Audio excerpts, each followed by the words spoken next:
হ্যাঁ এসো, দরজাটা বন্ধ করে দাও। পড়া হয়েছে? মাথায় কিছুই ঢুকছে না স্যার। তাহলে আজ পড়তে হবে না, এই ভিডিওটা দেখ। ইস, আমি এসব নোংরা ভিডিও দেখি না স্যার।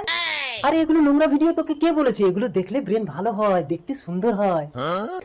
আমি মাকে বলে দেব। বললো আমার কি হবে? উল্টো তুই মার খাবি, তারপর লোক জানাজানি হয়ে গেলে তোর বদনাম হবে। থানায় কেস করবি, সে আমি সামনে নেব, তারপর তোর কি হবে? আজকাল সব মেয়েরাই তো এসব করছে, কিন্তু তোর মতো বোকামি করে এসব কাউকে বলে দেয় না। স্যার এত তাড়াতাড়ি চলে যাচ্ছেন, চা খাবেন না? কি হয়েছে রে তন্দ্রা, মা তুই কাঁদছিস কেন?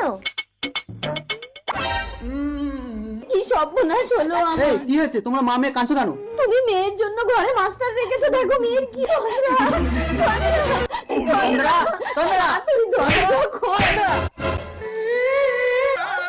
আদালত আসামি সন্তোষ মাস্টারকে নির্দোষ ঘোষণা করে মৃত তন্দ্রার বাবা মায়ের বিরুদ্ধে মানহানির মামলা করার অনুমতি দিল। হ্যাঁ।